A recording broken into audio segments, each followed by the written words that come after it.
चलिए तो हम लोग शुरू करते हैं। ठीक है, क्वेश्चन नंबर 3 क्या बोल रहा है, 35 घात के एक द्विपद और 100 घात के एक पदी का उदाहरण दीजिए। बिल्कुल सिंपल है। ऐसा बहुपद जिसमें केवल एक पद हो वो एक पदी कहलाता है, और ऐसा बहुपद जिसमें 2 पद हो तो द्विपदी कहलाता है, और ऐसा बहुपद जिसमें 3 पद है वो त्रिपद कहलाएगा, और इससे ज़्यादा वाले को सीधा सीधी क्या कहेंगे, बहुपद कहेंगे।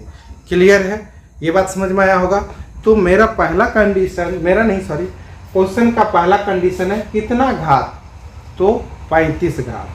35 घात आपके मर्जी पर है, आप कुछ भी लिख सकते हैं। हम आपको समझा रहे हैं, किसी का मन हुआ सर x पे पावर 35 लिख देंगे तो नहीं होगा, हाँ भाई होगा।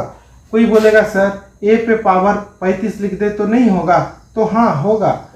कोई बोल देगा सर b पे पावर 35 लिख देंगे तो नहीं होगा, कोई बोलेगा c पे लिख दे 35 तो नहीं होगा, कोई बोलेगा x y पे 35 लिख दे तो नहीं होगा, कोई बोले z पर 35 लिख दे तो नहीं होगा, होगा। लेकिन ये केवल एक पदी वाला है। कितना पदी वाला है, एक पद वाला है। ठीक है, हमको कितना पद वाला बोला जा रहा है, 2 पद वाला।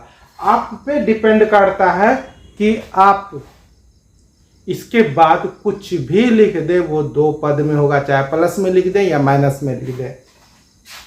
7 8 आप चाहे तो यहाँ x भी लिख सकते हैं, यहाँ a है तो a भी लिख सकते हैं। मन हुआ a भी नहीं डालने का तो नहीं लिख दीजिए, कुछ भी लिख दीजिए, आपका ये हो गया क्लियर। आपसे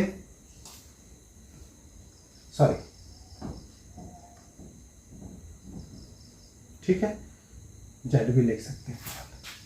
ठीक, तो ये आपका पहला का एग्जाम्पल हो गया। दूसरा बोल रहा है तो आप a पे पावर 100 लिख सकते हैं सर, b पे पावर भी लिख सकते हैं, c पे पावर भी लिख सकते हैं। आपकी मर्जी है, आप 100 पे भी लिख सकते हैं, आपका मर्जी है, आप y पे भी लिख सकते हैं और आप z पर भी लिख सकते हैं। ठीक है, इसके अलावा पे भी लिख सकते हैं, लेकिन ये एक पदी का एग्जाम्पल है और ये आपका द्विपद का एग्जाम्पल है।